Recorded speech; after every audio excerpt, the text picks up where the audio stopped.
Bonjour, je m'appelle Jean-Christophe Chaussat, je suis chargé de développement durable et de numérique responsable pour la direction informatique de Pôle emploi et président cofondateur de l'Institut du numérique responsable. Cofondateur, c'est donc important car l'association est née de la volonté de certaines personnes à vouloir déployer un numérique responsable plus inclusif et plus respectueux de l'environnement. Donc, nous adressons différents collèges, des grandes entreprises, des associations et ONG, des collectivités locales, l'éducation, des ESN aussi, les entreprises du secteur numérique et la société civile. L'INR, on souhaitait avoir au conseil d'administration des personnes représentatives des sphères économiques, environnementales et sociétales. Et du coup, nous avons le WWF et Emmaüs. Pôle emploi a initialisé Projet Reboot dans sa première édition. L'objectif était évidemment de trouver une action concrète pour limiter l'impact sur l'environnement. Et lorsqu'on sait que plus de 70% des émissions de gaz à effet de serre sont issues de la fabrication, l'objectif était vraiment d'allonger la durée de vie des ordinateurs. Cet objectif est double car il permet aussi de créer des emplois auprès des entreprises de l'économie sociale et solidaire. Lorsqu'on confie du matériel à reconditionner, ben ça crée des emplois. On avait fait justement une étude comme quoi si à l'image si le CAC 40, les entreprises du CAC 40 reconditionnaient à hauteur de 60% leur matériel, ça permettrait de créer 1600 emplois en France. Donc c'est important. L'idée de Reboot, c'est justement de faire se rencontrer des entreprises, des grandes entreprises et des petites associations. Donc, à un moment donné, on ouvre sur le site Reboot un appel à candidature. Ces associations vont candidater et en fonction de leurs besoins, pour mener à bien leurs actions, on va les doter, on va leur donner du matériel informatique. Mais ce qui est aussi très important, c'est de créer une journée événement où on fait se rencontrer le monde associatif et le monde des grandes organisations. Ces associations viennent présenter leurs projets à des jurys constitués de différents membres de grosses structures. Et c'est là où c'est important car il y a un transfert qui se fait. Ces membres des jurys reviennent après dans l'organisation avec de la matière concrète et vraiment une volonté de vouloir faire changer, si c'est pas le cas encore, ce comportement sur du réemploi et faire en sorte de donner le plus possible à ces associations pour les aider dans leur mission. Donc le réemploi et l'allongement de la durée de vie du matériel, c'est vital, mais ça doit rentrer dans une logique avant tout d'achat responsable. Il est important de mettre notamment dans les cahiers des charges des clauses environnementales, de manière à avoir du matériel robuste qui justement permet d'avoir des pièces détachées, qui permet justement de limiter la consommation d'énergie et faire en sorte que ce matériel puisse avoir une durée de vie bien supérieure à la simple utilisation qui pourrait être la durée d'amortissement en entreprise. Alors, certaines organisations choisissent d'amortir le matériel et après de le confier à des entreprises de l'économie sociale et solidaire. Ça, c'est intéressant. Elles peuvent aussi le garder plus longtemps. C'est à elles de choisir. Ce qui compte, c'est vraiment d'allonger cette durée de vie. Donc Reboot, ça s'écrit R3EB2OT, puisque c'est un jeu de mots sur le fait de reboot, rebooter, redémarrer nos déchets D3E. C'est nos équipements D3E. Il ne faut pas croire qu'un ordinateur qui fonctionnait quand on le débranche au bout de 4 ans, il est plus fonctionnel. Au contraire, bien au contraire, il peut lutter contre la fracture numérique. Avec les projets Reboot, on a déjà donné, lors de la première édition, 230 ordinateurs à des associations. Lors de la deuxième qui a eu lieu, malheureusement, pendant le confinement, on a malgré tout donné aussi 160 ordinateurs. C'était un peu plus compliqué.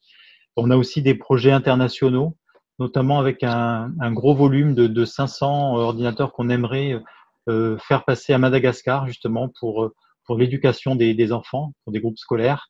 L'objectif, c'est vraiment de déployer le plus largement possible des programmes Reboot. Donc, on a à disposition un kit de déploiement qui permet à des organisations, à des collectivités locales ou n'importe quelle association de rentrer dans une démarche Reboot. On a déjà une opération en cours là cette année en Occitanie. Donc, les objectifs du projet Reboot sont multiples.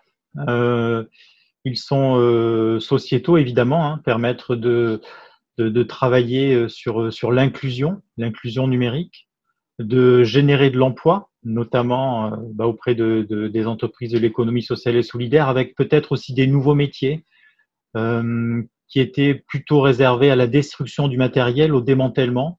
Mais là, il y a la possibilité de faire de l'insertion de personnes qui vont justement avoir des compétences en informatique pour remettre en état des ordinateurs, effacer les disques durs, parce qu'évidemment, ça c'est très important et c'est sécurisé, effacer les disques durs, réinstaller des nouveaux OS, hein, Operating System. Ce qui est important, c'est aussi de rentrer dans une boucle vertueuse. On fait des achats responsables, on fait une utilisation responsable du matériel et on gère également donc une deuxième vie de ce matériel. Ça veut dire qu'il y a des personnes qui vont se retrouver avec du matériel d'ancienne génération. Et ça veut dire également que les entreprises ou quiconque fournit ou propose un site Internet ou des services numériques doit prendre en considération le fait que certaines personnes ne vont pas avoir des bêtes de course et les derniers modèles pour accéder à ces services. Et ça veut dire qu'il faut travailler dès le départ la conception responsable de services numériques en se disant que nos services, ils vont être aussi bien utilisés par des personnes qui ont un haut débit, une machine puissante, mais aussi des personnes qui ont du matériel qui est nettement moins performant et il ne faut pas qu'il y ait de discrimination aussi par rapport à ça. Ça veut dire que les entreprises vont aussi devoir considérer le fait que pour pouvoir travailler l'inclusion numérique, et on le voit justement à travers cette crise du Covid, puisqu'on est tous, on est beaucoup à travailler en télétravail, et on voit que parfois le débit est limité. On est obligé de couper notre caméra, et tout ça, ça nous ramène en termes d'usage. Est-ce que lorsque l'on fait des conférences, on est obligé justement de toujours mettre sa caméra? C'est pareil pour le fameux débat avec la 5G.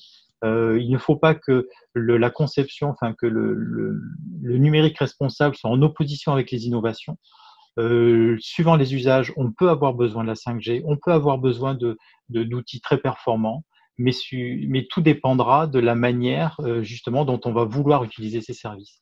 Et ils sont bien à dimensionner. Et la conception responsable de services numériques vise justement à répondre aux besoins au plus proche de l'utilisateur. Donc actuellement, on le voit, on n'a jamais eu autant d'opportunités que de travailler sur du numérique responsable.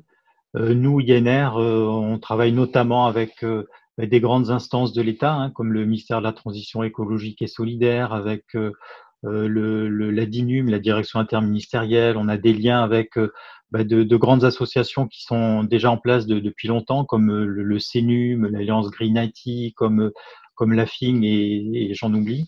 Donc vraiment, il faut y croire. C'est vraiment, enfin, il y a une réelle opportunité et on le voit notamment avec la signature de la charte numérique responsable.